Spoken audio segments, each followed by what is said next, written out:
وجہ کیا تھی کہ خواجہ صاحب اور جگہ میں بھی بیٹھ سکتے تھے، ان کھجوروں کے پاس کیوں بیٹھتے؟ تو میں نے جب تحریر پڑھی، اس کی تاریخ کو پڑھا، خواجہ صاحب کی محبت کا انداز میں نے دیکھا، اور تحریر مجھے پھر یہ ملی کہ خواجہ صاحب کا ان کھجوروں کے پاس جا کے بیٹھنے کا مقصد یہ تھا کہ ایک دن نبی کریم صلی اللہ علیہ وسلم وہاں پہ بیٹھے ہوئے تھے مسجد نبوی کے اندر، ایک بندہ مسجد میں داخل ہو گیا، مسجد نبوی میں بندہ داخل ہوا، آگے عرض کرتا ہے یا رسول اللہ، ہاتھ ایسے ہاتھ بلند کیے نا، یا رسول اللہ ہم ہلاک ہو گئے، یا رسول اللہ ہم تباہ و برباد ہو گئے، ہم برباد ہو گئے۔ میرے نبی کریم صلی اللہ تعالی علیہ وآلہ وسلم نے اس بندے سے پوچھا کیا ہوا؟ اس نے کہا یا رسول اللہ ہم ہلاک ہو گئے، برباد ہو گئے، بارش نہیں ہو رہی، بارش نہیں ہو رہی، ہمارے جانور پیاسے مر رہے ہیں، جانوروں کے چارہ نہیں ہے، کچھ بھی نہیں ہے، ہم ہلاک ہو گئے۔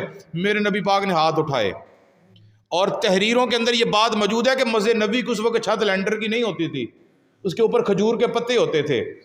نبی پاک نے اپنے ہاتھوں کو بلند کیا کہ یا اللہ یہ بندے تیرے محبوب کے پاس آئے ہیں اور دعا کر رہے ہیں، یا اللہ ان کی دعا کو قبول فرما لے اور بارش برسا دے۔ نبی پاک کی دعا کرنا تھا، ابھی چہرے پر صحابہ کرام فرماتے ہیں ابھی چہرے پر ہاتھ نہیں پھرے تو چھت سے پانی نیچے آنا شروع ہو گیا۔ اگلا جمعہ آ گیا، پھر وہ بندہ کھڑا ہو گیا، یا رسول اللہ ہم تباہ ہو گئے، یا رسول اللہ ہم برباد ہو گئے۔ میرے آقا نے فرمایا اب کیا ہو گیا؟ اس نے کہا یا رسول اللہ ہم اس لیے تباہ و برباد ہو گئے، آقا نے فرمایا پچھلی مرتبہ بھی تو یہی کہہ رہا تھا۔ اس نے کہا یا رسول اللہ اس وقت بارش نہیں ہو رہی تھی، اب بارش رک نہیں رہی ہے، رک نہیں رہی بارش۔ اب میرے نبی کا انداز دیکھیں، اب نبی پاک نے یہ نہیں کہا کہ بارش بند ہو جا، محبت یہ کہتی ہے اگر نبی کہہ دیتے بارش بند ہو جا قیامت تک بارش نہ آتی۔ بارش بند نہیں ہوئی، بند ہونے کا نہیں کہا، کہا کہ بارش برس لیکن پہاڑوں پر، بارش برس لیکن رحمت والی بن کے برس۔ اس لیے کہتے ہیں نا کہ کبھی نہ یہ کہو کہ بارش سے ہم تباہ ہو گئے برباد، جب بھی بارش مانگو تو رحمت کی بارش مانگو، رحمت کی بارش مانگو۔ یہ تو وہ بندہ حضرت خواجہ غریب نواز سے کسی نے پوچھا کہ حضور جہاں پر بیٹھنے کا مقصد آپ جب بھی مدینہ شریف آتے ہو انہی کھجوروں کے پاس بیٹھتے ہو جہاں پر باب فہد والا دروازہ ہے نا، وہ آگے جگہ روضہ رسول کے قریب جاتی ہے۔ تو خواجہ صاحب نے فرمایا میں اس لیے کہ یہاں پر بیٹھ کر نبی نے دعا کی تھی، اللہ تعالیٰ نے دعا قبول کی تھی، میرا یہاں پر بیٹھنے کا مقصد ہے میں یہ دعا کرتا ہوں کہ یا رسول اللہ میں آپ کی بارگاہ میں آیا ہوں، یا رسول اللہ مجھے اور کچھ نہیں چاہیے، اپنے گنبد سے اپنے روضہ اطہر سے مجھے دیدار کروا دیجیے۔ خواجہ صاحب جب بھی وہاں پر جاتے بیٹھتے دعا کرتے یہی دعا ہوتی، کبھی جنت نہیں مانگی خواجہ صاحب نے کہ یا اللہ مجھے جنت دے دے، یا اللہ مجھے دولت دے دے، مجھے بادشاہ بنا دے، یا ہند کے اندر تو لوگ میری بات نہیں مان رہے یا اللہ ان کو نہیں، بس جب بھی مانگا رسول اللہ کا دیدار مانگا، جب بھی مانگا آقا علیہ الصلوۃ والسلام کی زیارت۔ میں پچھلے دنوں میں بابا 2017 میں گیا نا، تو ہمارے سمندری کے دوست ہیں علماء اکرام مفتی صاحب ہیں، وہ ہم بیٹھے قرآن مجید پڑھ رہے تھے تو مجھے کہنے لگا کہ شاہ جی آپ آل رسول میں سے ہیں، نبی پاک کی آل میں سے ہیں، تو آپ اس طرح کریں اپنے نانا جی سے کہیں، اپنے نانا جی سے کہیں ہمیں دیدار کروا دیں۔ میں نا مفتی صاحب کی بات سن کے بڑا حیران ہو گیا کہ اس نے بڑی محبت سے کہا ہے، اگر میں کہوں گا کہ ٹھیک ہے جی آقا علیہ السلام کا دیدار ہو جائے گا، اگر نہ ہوا اسے یہ کہے گا شاہ جی تمہاری تو دعا ہی قبول نہیں ہوئی۔ میرے دل کے اندر نا یہ بات ہے اور میری آنکھوں سے آنسو آ گئے، تو میں نے بیٹھے بیٹھے بس قرآن پڑھا، میں نے کوئی جواب نہیں دیا، دل کے اندر میرے خیال تھا کہ یا رسول اللہ کرم نوازی کیجیے، اور پھر اللہ تعالیٰ نے کرم یہ کیا کہ وہ اپنے کمرے میں سویا ہوا تھا، وہ خود فرماتے ہیں، کہتے ہیں کہ میں کمرے میں سویا ہوا تھا تو پیارے آقا علیہ الصلوۃ والسلام کا دیدار خواب میں مجھے ہوا، کہا کہ عصر کی اذان ہو گئی تو وہ بھی سویا ہوا ہے، وہ آیا عصر کی نماز پڑھی، ہم نے اکٹھی عصر کی نماز پڑھی، پھر مغرب کے بعد کھانا کھایا، کھانا کھانے کے بعد باتیں ہوئی، جب باتیں ہوئی نا میں نے پوچھا، اس نے کہا میں نے نا گوڈے بھی دبائے، بازو بھی دبائے، ہاتھ بھی چومے، میں نے کہا کیا ہوا؟ اس نے کہا میں نے دعا کا کہا تھا اللہ تعالیٰ نے میری دعا قبول فرما لی۔ یعنی کہ بات کرنے کا مقصد یہ ہے کہ جب بھی سرکار کی بارگاہ میں جایا جائے نا بس یہی دعا ہونی چاہیے۔ رزق تو اللہ تعالیٰ نے وعدہ کیا دے گا، اللہ رزق کا وعدہ اللہ نے کیا ہے، تو علماء کرام فرماتے ہیں حدیث نبوی ہے رزق جو ہوتا ہے نا، دولت جو ہے انسان کے ہاتھ کی میل ہے دولت، لیکن آج پتہ کیا ہے لوگ دولت کے پیچھے ہیں، حالانکہ دولت اللہ نے لکھ دی ہے بندے کے مقدر میں، لیکن آج کل لوگ دولت کو تلاش کرتے ہیں، اللہ کی رحمت کو تلاش نہیں کر رہے۔ اگر یہ بندے کا ایمان مضبوط ہو جائے نا، پکا ایمان ہو جائے کہ جو اللہ نے میرے مقدر میں لکھ دیا ہے وہ مجھے مل جائے گا، تو بیڑا پار ہو جائے گا۔ لیکن آج کل لوگوں کا یہ ایمان نہیں ہے، بس آگے ہے پتہ نہیں کیا ہوگا، یہ بھی آ جائے میرے پاس، یہ بھی آ جائے میرے پاس۔ اچھا میں یہ بھی بتاؤں، یہ اس کو حضرت مولانا روم نے مثنوی شریف کے حاشیے میں لکھا ہے، فرماتے ہیں کہ صرف انسان کے علاوہ باقی جتنی بھی چیزیں ہیں وہ ذخیرہ اندوزی نہیں کرتی.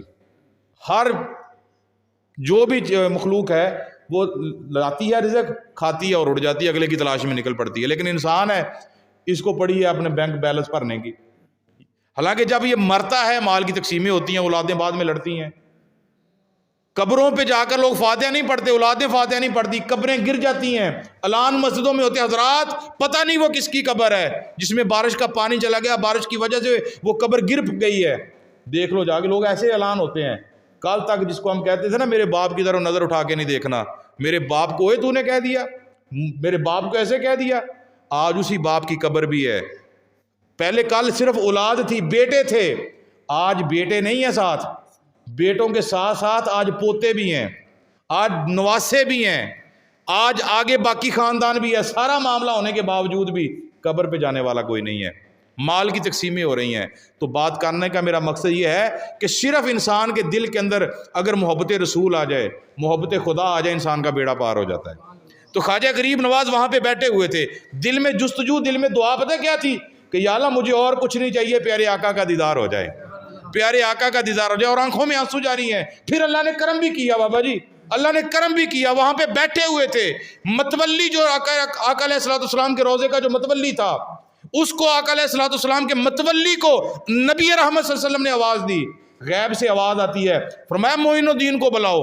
متولی اعلان کرنے لگا، جو روضہ رسول پر جس کی ڈیوٹی تھی نا، وہ اعلان کرنے لگا متولی کدھر ہے، معین الدین کدھر ہے، آ جائے. اور مسجد نبوی کے اندر جتنے بھی معین الدین تھے، اب یہاں پر میں اگر آواز لگاؤں ایک کا نام لے کر، جیسے حاجی اشرف صاحب ہیں، ان کا نام لوں، حاجی اشرف صاحب، مسجد میں جتنے حاجی اشرف صاحب ہوں گے کہیں گے جی پتہ نہیں مجھے آواز دی، پتہ نہیں مجھے دی، پتہ نہیں مجھے دی. نام کے اور بندے بھی ہوتے ہیں نا.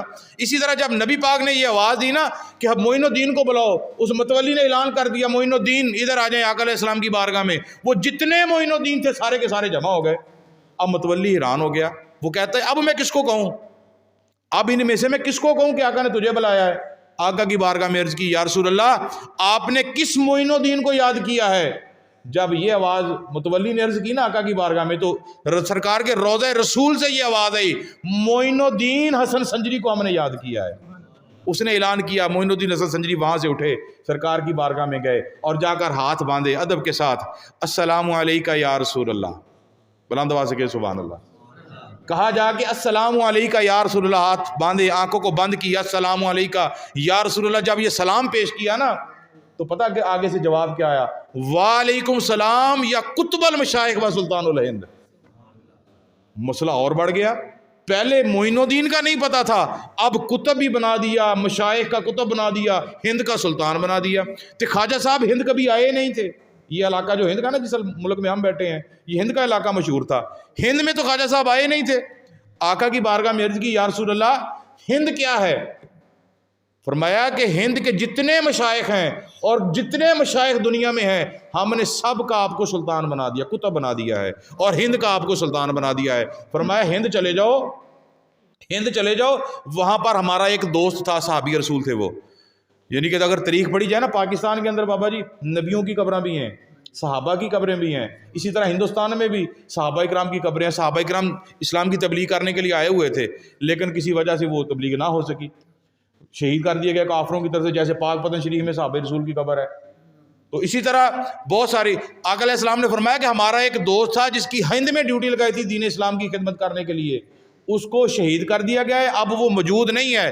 آپ جاؤ اور دین اسلام کو پھیلاؤ جا کر. حضرت خواجہ غریب نواز وہاں پر پہنچے. آپ ہند کے اندر آئے نبی پاک صلی اللہ علیہ وسلم کی اجازت سے. آپ وہاں سے چلے داتا علی حجویری لاہور پہنچے تو حضرت داتا گنج بخش علی حجویری کی بارگاہ میں حاضری دی. انوار کی بارش ہوتی دیکھی تو آپ 40 دن تک حاضری دیتے رہے. پھر حضرت خواجہ قطب الدین بختیار کاکی فرماتے ہیں کہ حضرت خواجہ غریب نواز داتا صاحب کی بارگاہ میں حاضری دینے کے بعد واپس جانے لگے تو دور دور تک جہاں تک داتا صاحب کا مزار نظر آتا تھا، خواجہ صاحب نے داتا صاحب کے مزار کی طرف پشت کی. یہ ادب ہوتا ہے، یہ ادب ہوتا ہے. آج کل پتہ کیا ہوتا ہے، یہ میں ضروری سمجھتا ہوں بات کرنا، کیونکہ مسجد میں بیٹھے ہیں نا، یہ ہم ضروری سمجھتے ہیں. آج کل دور کے اندر دیکھیں خواجہ صاحب نے داتا صاحب کے مزار کا اتنا احترام کیا کہ لاہور سے جب نکلے نا واپس جانے لگے تو جہاں تک داتا صاحب کا مزار نظر آتا تھا وہاں تک حضرت خواجہ صاحب نے پیچھا نہیں کیا، پچھاڑی نہیں کی، پشت نہیں کی. سیدھے الٹے قدم چلتے رہے. اگر خواجہ صاحب اتنا احترام داتا صاحب کے مزار کا کرتے ہیں تو یار ہمیں بھی پھر کرنا چاہیے نا. ہم وہ تو چلو ولیوں کا مزار ہے, ہم اللہ کے گھر کا احترام نہیں کرتے. ابھی رمضان آ جائے گا, دیکھ لینا آپ نے, رمضان آ جائے گا, لوگ مسجد میں آ کے سو جائیں گے. سوئیں گے کہ نہیں لوگ؟ حالانکہ وہ اتقاء والے نہیں ہوتے, ان کے گھر میں بھی جگہ ہے, مسجد میں آ کے سوتے ہیں, فری کی بجلی استعمال کرتے ہیں. اگر کوئی اسے منع کر دیتا ہے لڑائی شروع ہو جاتی ہے. چلو ہماری مسجد میں تو اے سی نہیں لگا, جن مسجدوں میں اے سی ہے نا وہاں کے جا کے حالات دیکھیں. فجر زور کی نماز لوگ پڑھنے کے لیے آتے ہیں, مگر پڑھ کے نکلتے ہیں وہاں سے.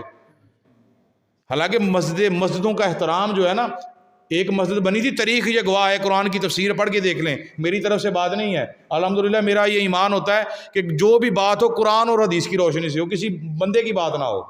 قرآن کو اٹھا کے دیکھ لیں, قرآن کے اندر آج بھی ایک مسجد درار کا واقعہ موجود ہے.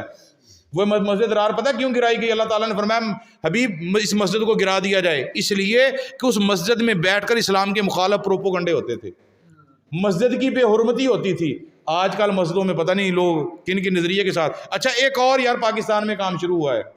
ایک دن میرا دوست تھا انڈیا کے اندر, ہم واٹس ایپ پہ بات کر رہے تھے, میں نے ایسی بات شیئر کر دی. مفتی صاحب ہے تاج شریعہ کے مزار پر, وہ درس نظامی پڑھاتے ہیں. تو میں نے کہا کہ ہمارے پاکستان میں جی محکمہ زراعت والوں نے ایک نیا کام شروع کیا ہے, وہ قرآن اندازیاں مسجدوں میں جا کے کرتے ہیں. کیا مفتی صاحب یہ کام جائز ہے؟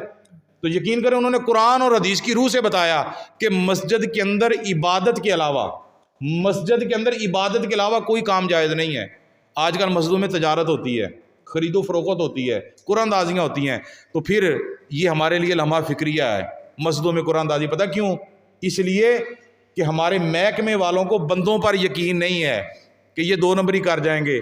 مسجد میں بھیجنے کا مقصد یہ ہے کہ اللہ کے گھر میں بیٹھ کر فراڈ تو نہیں کریں گے نا, کسی دھوکہ, لیکن ہو پھر بھی جاتا ہے, حقدار کو حق نہیں مل رہا. یہ دور ایسا آ گیا ہے. لیکن خیر بات کرنے کا میرا مقصد یہ ہے کہ خواجہ صاحب اتنا احترام کرتے ہیں, مزار کا احترام اتنا کیا. وہاں سے آپ الٹے پاؤں چلے. پھر وہ جب خواجہ صاحب داتا صاحب کی بارگاہ میں آتے تھے نا, اللہ تبارک و تعالیٰ کا قرب ملا, اللہ تبارک و تعالیٰ نے خواجہ صاحب کو فیض دیا. اچھا بتاؤں, داتا صاحب دیکھیں نا, داتا صاحب وہ شخصیت ہے. کشف المجوب اٹھا کے دیکھ لیں, آپ کی کشف المجوب, صوفیہ اکرام یہ کہتے ہیں, داتا علی حجویری کی جو کتاب ہے نا کشف المجوب, یہ اگر اس کو پڑھنا اور قرآن مجید پڑھنے سے جتنا بندے کو فائدہ ملتا ہے, اسی طرح کشف المجوب سے بھی فائدہ ملتا ہے. قرآن مجید بھی انسان کی رہنمائی فرماتا ہے, اور قرآن مجید کے ہی واقعات اور اس پر عمل کر کے داتا علی حجویری نے کشف المجوب لوگوں کو تحفے میں دی ہے. تو اسی طرح مثنوی شریف کے حوالے سے ہے کہ مثنوی شریف بھی قرآن مجید کی روح سے لکھی گئی ہے. یہ بھی ساری قرآن مجید کی محبت ہے. یعنی کہ جتنی ہمارے پاس صوفیہ اکرام کی تصنیف ہے, جتنی بھی کتابیں ہیں, یہ ساری ہماری اصلاح کے لیے ہیں, لیکن ہم کسی سے فائدہ نہیں لے رہے. یقین کریں ہم کسی سے فائدہ نہیں لے رہے. ہم فائدہ اس لیے نہیں لے رہے کہ ہمارے اندر وہ ایمان باقی نہیں رہا. اگر ہمارا ایمان ہے انگریز کی بنائی ہوئی چیز پر ہے, جیسے قرآن سے پوچھتے ہیں اے اللہ کی لاریب سچی کتاب, کیسے ہمارا یقین انگریز پر ہے, قرآن پر کیوں نہیں؟ قرآن کہتا ہے اے بندہ خدا میرے ساتھ محبت کر, میں تیرے ساتھ محبت کروں گا. قرآن کیسے؟ اللہ کی لاریب سچی کتاب کہتی ہے کہ جب تم مر جائے گا تیرے جسم سے روح نکل جائے گی, تیرے باپ بھی ہوگا, تیرا بیٹا بھی ہوگا, تیرے رشتہ دار بھی ہوں گے, عزیز و اقارب بھی ہوں گے, سارے تیرے ماننے والے ہوں گے, سارے تیرے ساتھ محبت کرنے والے ہوں گے, تجھے منو مٹی کے نیچے دفنا کے آ جائیں گے, تیرے پاس کوئی نہیں بیٹھے گا. بتاؤ کوئی آج تک ہے کوئی بیٹا جس نے کہا میرے باپ کی ادھر قبر ہے تو آج کے بعد میں بھی ادھر رہوں گا؟ میں نے اپنی آنکھوں سے دیکھے ہیں, جس باپ کے 4 بیٹے ہیں نا, ایک بیٹا دفن کے وقت ہوتا ہے, 3 بیٹے گھر آ جاتے ہیں, جی گھر مہمان آئے ہوئے ہیں, ان کو ہم نے جا کے دیکھنا ہے. ایسا ہوتا کہ نہیں ہوتا؟ بولو یار, یہ دنیا داری ہے, انسان کی یہ قدر ہے. کوئی رشتہ دار ہے, عزیز و اقارب ہے, کوئی بندے کی قبر پہ بیٹھنے والا نہیں ہے, کوئی قبر کے اندر جانے والا نہیں ہوتا, کسی کی یہ جرت نہیں ہوتی. بلکہ یہ بھی ہم نے دیکھا کہ لوگوں کے اندر اتنا ایمان ہے, اتنا کہ ایمان رہ گیا باقی, بیٹا اپنے باپ کو غسل نہیں دے سکتا, باپ کا جنازہ نہیں پڑھا سکتا. وہ مقدر والی اولاد ہے جو ایسا عمل کر سکتی ہے. یقین کریں لوگ آ کر اب لوگوں کو غسل دیتے ہیں. گاؤں میں ایک بندہ غسل دینے کے لیے رکھا ہوتا ہے. نبی پاک صلی اللہ علیہ وسلم کی حدیث مبارکہ ہے, آقا فرماتے ہیں اگر تمہارا باپ فوت ہو جائے, اولاد کو چاہیے اپنے باپ کو خود غسل دے. وجہ پتہ کیا ہے دینے کی؟ اگر باپ میں کوئی عیب ہوگا, انسان کے جسم پر کوئی عیب ہوگا, اولاد پردہ رکھ لے گی اس کا. دوسرا بندہ پردہ نہیں رکھے گا, غسل کرنے کے بعد کہے گا جی اس میں یہ بھی عیب تھا, اس میں یہ بھی عیب تھا. مثال کے طور پہ یہ سپیکر چل رہا ہے, یہ شرع کی بات ہے, بلند آواز سے کرنے والی نہیں ہے. انسان کے اندر بہت سارے معاملات پاکی پلیتی کے ہوتے ہیں, لوگوں کو یہ پتہ ہی نہیں ہوتا یہ کتنے دنوں کے بعد پاکی پلیتی کی جاتی ہے. یقین کریں ایسے ایسے ہم مسلمان ہیں نام کے, یہ میں بڑے دکھ سے بات کر رہا ہوں, ہم نام کے مسلمان رہ گئے ہیں, ہمیں یہ پتہ نہیں ہے کہ ہماری ڈیوٹی کیا, ہم کیا کریں, نہیں پتہ ہوتا. تو بات کرنے کا میرا مقصد یہ ہے کہ یہ ہم مسلمان ہیں. مسلمان خواجہ معین الدین نے جب داتا علی حجویری کی بارگاہ میں آئے, وہاں پر آ کر فیض حاصل کیا, اللہ تبارک و تعالیٰ کی قدرت کو دیکھا, اللہ تبارک و تعالیٰ کی رحمت کو دیکھا. جب فیض پایا داتا علی حجویری نے, داتا علی حجویری کے مزار سے خواجہ معین الدین نے جب فیض حاصل کر لیا نا, تو پھر پتہ کیا کہا خواجہ صاحب نے, گنج بخشی فیض عالم مظہر نور خدا ناکسارا پیر کامل کامل اعلی رہنما. لوگوں کو بتایا, لوگوں یہ داتا علی حجویری کے جس مزار کو تم کہتے ہو یہ مزار ہے, یہ قبر ہے, یہ دربار ہے. یہ صرف دربار ہی نہیں ہے, یہ تو اللہ تبارک و تعالیٰ کے فیض کا گنج چھپا کے بیٹھے ہیں, یہ تو گنج چھپا کے بیٹھے ہیں. اچھا میں اس کی تفصیل تھوڑی سی کر دوں. گنج جو ہوتا ہے نا, لفظ گنج جو استعمال کیا جاتا ہے, گنج بخشی فیض عالم, خواجہ غریب نواز فرماتے ہیں داتا علی حجویری لوگوں کو اللہ کا فیض تقسیم کر رہے ہیں. فیض جہاں سے تقسیم کیا جاتا ہے اسے گنج کہا جاتا ہے. اور اگلا سن لیں, داتا علی حجویری کا نام داتا نہیں ہے, داتا کی ذات صرف اللہ کی ہے. ایسے ہی ہے نا, بولو یار, میری بات سے آپ اتفاق کرتے ہو؟ داتا کی ذات کون ہے؟ اللہ کی ذات ہے. اگر داتا کا لفظ یہ خواجہ صاحب کے لیے, داتا صاحب لاہور والے کے لیے اگر لگایا جاتا ہے نا, اس کا مطلب یہ ہے اللہ تبارک و تعالیٰ نے اپنا خزانہ جو ہے یہ عثمان کو دیا ہوا ہے. عثمان علی حجویری آپ کو خزانہ یہ دیا ہوا ہے, یہ خزانہ اللہ تبارک و تعالیٰ کا ہے, اور آگے تقسیم جو ہے یہ آپ فرما رہے ہیں. ایک روایت میں نے یہ پڑھی تھی, ایک بات میں نے پڑھی تھی کہ داتا صاحب جب سب سے پہلے زندگی کے اندر پہلی مرتبہ جب خانہ کعبہ میں گئے نا, جہاں پر آج بھی باب النبی کا دروازہ ہے, جسے باب النبی کہا جاتا ہے. باب النبی اس لیے کہا جاتا ہے کہ اس دروازے سے نبی پاک گزرتے تھے. آج بھی جائیں نا, جہاں پر سرکار کی ولادت کی جگہ ہے نا, جہاں پر آقا علیہ الصلوۃ والسلام کی ولادت با سعادت ہوئی, اس جگہ سے آگے آ جائے نا, جو سامنے حرم شریف کو دروازہ داخل ہوتا ہے وہ باب النبی کا دروازہ ہے. آقا علیہ السلام اپنے حجرے سے اپنے گھر سے آتے تو یہاں سے گزر کے جاتے. جس جگہ سے نبی پاک گزرتے تھے اس پر جو دروازہ لگایا گیا اس کا نام باب النبی رکھا گیا. باب کہتے ہیں دروازے کو, نبی کے گزرنے والا رستہ. حضرت داتا علی حجویری بھی وہاں سے گزرے تھے. یہ کشف المجوب میں نے پڑھا. کوئی بندہ پوچھے پتہ نہیں شاہ جی کہاں سے بیان کر رہے ہیں, اس کو میں نے کشف المجوب میں پڑھا کہ داتا علی حجویری اس باب النبی کے دروازے سے جب گزر رہے تھے نا, تو آگے سے, حالانکہ نبی پاک صلی اللہ علیہ وسلم کا دور اور تھا, ظاہری دور, اور اس دور کے اندر جب داتا علی حجویری خانہ کعبہ میں پہنچے, مکہ شریف میں پہنچے, اس وقت نبی رحمت صلی اللہ تعالی وسلم کا ظاہری وصال ہو چکا تھا. حضرت داتا علی حجویری وہاں سے پہنچے اور دل کے اندر نظریہ یہ تھا کہ اسی رستے سے میرے آقا بھی گزرتے تھے, اسی دروازے سے میرے نبی بھی گزرتے, اس محبت میں گزرے. جب وہاں پر گزرے نا, دروازے پر پہنچے, داتا علی حجویری فرماتے ہیں کہ میں جا رہا تھا تو آگے سے مصطفیٰ آ رہے تھے, میں جا رہا تھا آگے سے مصطفیٰ آ رہے تھے, میرے آقا نے مجھے سینے سے لگایا, چوما, میرا ماتھا چوما اور مجھے دعا دی, اور مجھے ساتھ یہ کہا کہ ہم نے ہند کی زمین آپ کے نام پر الاٹ کر دی ہے. ہند کی زمین جو ہے, بر صغیر کی جو زمین ہے, یہ علاقہ جو ہے ہم نے آپ کو وہاں کا داتا بنا دیا ہے. داتا کی ذات اللہ کی ہے, لیکن لقب جو ہے یہ نبی رحمت نے داتا علی حجویری کو دیا. اور داتا علی حجویری ایسے داتا ہیں, پاکستان ہندوستان دونوں کی تاریخ پڑھ لیں. یہ میرے پاس مکمل تاریخ لکھی پڑی ہے, تاریخ اسلام بھی مکمل لکھی پڑی ہے, تاریخ پاکستان, تاریخ بر صغیر میرے پاس مکمل ہے. مکمل پڑھ لیں. میں نے کوشش کی تھی پڑھنے کے لیے لیکن مکمل نہیں پڑھ سکا, پھر بھی میں نے بہت زیادہ پڑھی ہے. کوئی ایسا ولی داتا علی حجویری کے علاوہ کوئی ولی ایسا نہیں ہے جو داتا صاحب سے بڑا ہو, یا ہندوستان کے اندر یا پاکستان کے اندر. سب سے بڑا مقام داتا علی حجویری کا ہے. یہ مقام اللہ تعالیٰ نے مقام جو ہے, شہرت جو ہے, یہ کرون وادی پاکستان کے مقدر میں ہے. اور پھر ان کے بعد دوسرا مقام جو ہے پوری دنیا کے اندر, داتا صاحب کے بعد دوسرا مقام جو ہے یہ حضرت شہنشاہ بغداد کا ہے. پوری دنیا میں سب سے ولیوں میں, ویسے تو نبیوں کا بڑا مقام ہے نا, صحابی کا بڑا مقام ہے, تابی کا بڑا مقام ہے, تبا تابی کا, لیکن میں ولیوں کی بات کر رہا ہوں. سب سے بڑا مقام داتا علی حجویری کے بعد ولیوں میں سب سے بڑا مقام حضور شہنشاہ بغداد کا ہے. اور اگر دوسری نگاہ سے دیکھا جائے شہنشاہ بغداد کا وہ مقام ہے، اس وقت تک کوئی ولی نہیں بنتا جب تک حضور غوث اعظم کی مہر نہیں لگتی. اور پھر غوث اعظم کے بعد دوسرا سب سے بڑا دربار پوری دنیا کے اندر جو ہے یہ حضرت خواجہ معین الدین کا ہے. اگر پاکستان کے اندر مسجدوں میں اذانیں ہو رہی ہیں، لوگ قرآن کی تعلیم پڑھ رہے ہیں، حاصل کر رہے ہیں، لوگوں کو دے رہے ہیں، تو یہ صدقہ ہے حضرت خواجہ اجمیر کا. بڑے بڑے صحابی آئے، نبی پاک کی بھی یہ تمنا تھی، مولا علی کو بھیجا گیا.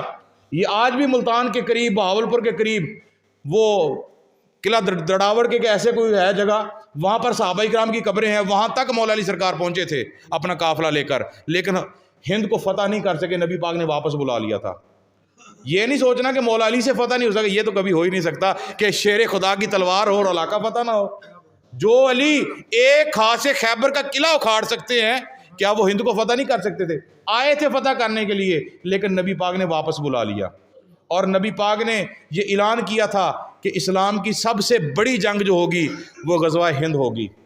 اس پر بھی میرے پاس مکمل کتاب ہے موجود، نبی پاک کی حدیثوں کے مطابق غزوہ ہند کے مطابق. لیکن ہند کو اگر پھر کسی نے ہند کے اندر سب سے زیادہ اسلام پہنچایا تو یہ خواجہ صاحب کی برکت سے ہوا. خواجہ صاحب نے ایک لمحے کے اندر، ایک دن میں یا ایک وقت میں 90 لاکھ غیر مسلم کو اسلام قبول کروایا ہے. آج کل لوگ طرح طرح کی باتیں کرتے ہیں، لیکن خواجہ غریب نواز وہ شخصیت ہیں جن کو نبی پاک نے خود اپنی زبان سے فرمایا. آپ کے روضہ سے یہ آواز آئی، یا قطب المشائخ و سلطان الہند، ہند کا سلطان بنا کر آپ نے بھیجا. اور 6 رجب المرجب 6 تاریخ جو تھی، حضرت خواجہ غریب نواز 1 رجب کو اپنے حجرہ مبارک کے اندر چلے گئے اور 6 تاریخ تک حجرے کے اندر رہے. آج کل کے پتہ پیر ولی کیا کہتے ہیں، جو اپنے آپ کو کہتے ہیں، وہ کوئی عبادت بھی نہیں کرتے، طرح طرح کے معاملات ہوتے ہیں، زبان پاک نہیں ہوتی، اندر پاک نہیں ہوتا، ہر طرح کی حرام حلال جو ہے وہ اندر جاتی ہے، نعرہ علی کا بھی لگتا ہے، ہر طرح کی بات ہوتی ہے. لیکن صوفی اکرام جو ہوتے ہیں، جو صوفیزم والے جو لوگ ہوتے ہیں، جو محققین ہوتے ہیں، اللہ کے صالحین جو بندے ہوتے ہیں، ان کی محبت اللہ کے ساتھ ہوتی ہے. جو اللہ کی محبت کے بغیر بندہ ہو نا، وہ اللہ کا دوست نہیں بن سکتا، وہ کبھی وہ پیر نہیں بن سکتا. نام کے ساتھ پیر لکھنے سے بندہ پیر نہیں بنتا، پیر بندہ کردار سے بنتا ہے. اچھا، یہاں پر مجھے نا سلطان العارفین کی بات یاد آ گئی، سماعت کریں. پیر پر آپ نے بات کی، یہ میری کتاب ہے تصوف و طریقت کے نام پر، اس پر میں نے لفظ پیر پر حضرت شیخ الاسلام حضرت سلطان باہوز رحمۃ اللہ تعالی علیہ آپ کی اس بات کو میں نے نقل کیا. پیر پتہ کسے فرماتے ہیں؟ پیر کسے کہا جاتا ہے؟ حضرت سلطان پاک فرماتے ہیں پیر اسے کہا جاتا ہے جس کا بولنا بھی پیر ہو، جس کا دیکھنا بھی پیر ہو، چلنا بھی پیر ہو، لباس سے بھی پیر لگے، شکل سے بھی پیر لگے، کسی مقام پر بیٹھا ہو تو پیر لگے، اسے پیر کہتے ہیں. دم درود کرنے سے، پھوکے مارنے سے، تویز کرنے سے بندہ پیر نہیں بنتا. یقین کریے میری بات بڑی تلخ ہے، لیکن برداشت کرنا آپ احباب نے، حقیقت میں بیان کر رہا ہوں. پیر وہ ہوتا ہے جو اللہ تبارک و تعالیٰ کا دین کسی کے دل میں اتار سکے، وہ اسے پیر کہا جاتا ہے. اور پیر کا ایک معنی بوڑھا بھی ہوتا ہے، پیر کا ایک معنی عورت بھی ہوتا ہے، علیحدہ علیحدہ معنی ہے اس کے. لیکن حضرت خواجہ معین الدین بھی پیر ہیں، بابا فرید بھی پیر ہیں، حضرت علاء الدین احمد صابر بھی پیر ہیں، حضرت نظام پاک بھی پیر ہیں. آگے ان کے سلسلے میں دیکھا جائے، چشتیہ صابریہ میں دیکھا جائے، چشتیہ نظامیہ میں دیکھا جائے، پیر ہیں. ایسے پیر ہیں، ان کی صحبت میں کوئی جا کے بیٹھتا تھا نا، تو جب وہ ولی کی صحبت میں بیٹھتا تھا، ولی کی نگاہ دل پر نہیں ہوتی تھی، انسان کے دل پہ ہوتی، دل بدل جاتے تھے. بڑے بڑے کافر ہیں وہ، دیکھے حضور غوث اعظم سرکار والا واقعہ مشہور ہے. وہ چور آیا تھا نا چوری کرنے کے لیے، تو حضور غوث اعظم سرکار نے ایسی نگاہ پڑی، ایسی حضور غوث اعظم سرکار کی نگاہ پڑی، وہ چور جو تھا وہ زمانے کا، وقت کا ابدال کتب بن گیا. چور ہی تھا نا. پتہ اس نے کیا کیا؟ آیا حجرے کے اندر آتا ہے، حضرت غوث اعظم سرکار کا جبہ اٹھایا، بڑا اچھا جبہ ہے، چلو لے تو میں نے جانا ہی ہے، میں پہن کے دیکھتا ہوں. جبہ پہن لیا، دستار مبارک پہن لی، تسبیح ہاتھ میں پکڑی حضرت غوث اعظم سرکار کی، چارپائی پہ سو گیا. جب سویا تو آرام اتنا محسوس ہوا کہ آنکھ لگ گئی، نیند آ گئی. حضرت غوث اعظم اپنی عبادت کر رہے تھے. ایک علاقے کا ابدال جو تھا، کتب جو تھا، وہ مر گیا تھا، وہ فوت ہو گیا. لوگ حضور غوث پاک کی بارگاہ میں آ گئے تھے، ہمیں جی کتب چاہیے وقت کا، ہمارا جو ہے وہ فوت ہو گیا ہے. تو فرمایا کہ جاؤ اندر لیٹا ہوا ہے، اسے اٹھا لو جا کے. وہ بندہ ڈر گیا، وہ چور تھا، وہ حالانکہ ابدال کتب نہیں تھا، وہ ڈر گیا. اس نے کہا کہ لگتا مجھے دیکھ لیا، میری خیر نہیں لگتی، میری اب خیر نہیں لگتی. بندے آ گئے، حجرہ کھولا، دیکھا نظر نہیں آیا, بسترے پہ ایک بندہ سویا ہوا ہے, حضور نظر نہیں آیا, فرمایا کہ وہ جو میرے بسترے پہ سویا وہی وقت کا ابدال ہے, اسے اٹھا لو. اسے اٹھایا, جب حضور غوث پاک کی بارگاہ میں پیش کیا نا تو فرماتا ہے حضور میں تو ابدال نہیں ہوں, حضور میں تو قطب نہیں ہوں. فرمایا کیوں نہیں ہے, کیا ہوا تجھے؟ حضور میں تو چوری کرنے کے لیے آیا تھا. فرمایا تو چوری کرنے کے لیے آیا تھا نا, میرے رب نے میرے حجرے کے اندر آنے کی برکت سے تجھ پر رحمتوں کا نزول کر دیا ہے. یہ ولی ہوتا ہے, یہ پیر ہوتا ہے, چور جائے تو ابدال بن جائے. حضرت چلو وہ تو پیروں کے پیر ہیں نا, شہنشاہ بغداد ہیں, ولیوں کے ولی ہیں, پیروں کے پیر. آ جاؤ اب ملتان شریف کے اندر, بہاؤالدین ذکریہ ملتانی, ان کی بارگاہ میں آ جائیں. بابا فرید بہاؤالدین ذکریہ کے بڑے اچھے دوست تھے.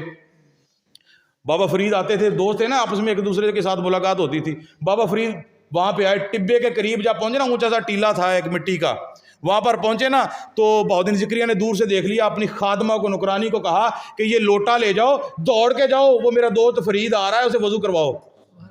جب وضو کروانے کے لیے خادمہ لوٹا لے کے گئی نا, پانی کا لوٹا جب لے کے گئی, بابا فرید وضو کرنے کے لیے بیٹھ گئے. اب بابا فرید صاحب وضو کر رہے ہیں تو نظر پڑی اس کے چہرے پر, ماتھے پر نظر پڑی. اب نظر کا کمال دیکھنا, پیر کسے کہتے ہیں. نظر پڑی اس کے ماتھے پر, تو ماتھے پہ لکھا تھا کافرہ, کافرہ لفظ یہ لکھے ہوئے تھے. بابا فرید حیران ہو گیا کہ ہو ولی کی خادمہ, حضرت بہاؤالدین ذکریہ اللہ کے ولی تھے نا, تو دل کے اندر خیال آیا کہ ہو ولی کی خادمہ تو جائے جہنم, یہ کیسے ہو سکتا ہے؟ ولی کے ماننے والا ہو جہنم میں چلا جائے, یہ نہیں ہو سکتا. دل کے اندر خیال ہے, ہاتھ دھوئی جا رہے ہیں, اور اس کے ماتھے پہ نظر ہے. وہ عورت بڑی حیران ہوگی, پریشان ہوگی. ایک لوٹا آیا, ہاتھوں پہ دو, مکمل لوٹا ختم کر دیا. دوسرا لوٹا آیا, ہاتھوں پہ مکمل ختم کر دیا.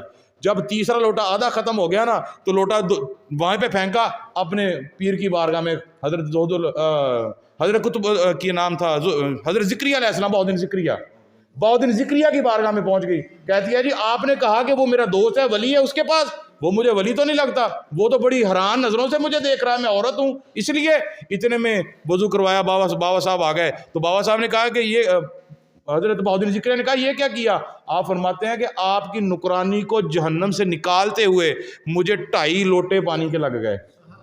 اس نے کہا حضور یہ کیسے ہو سکتا ہے؟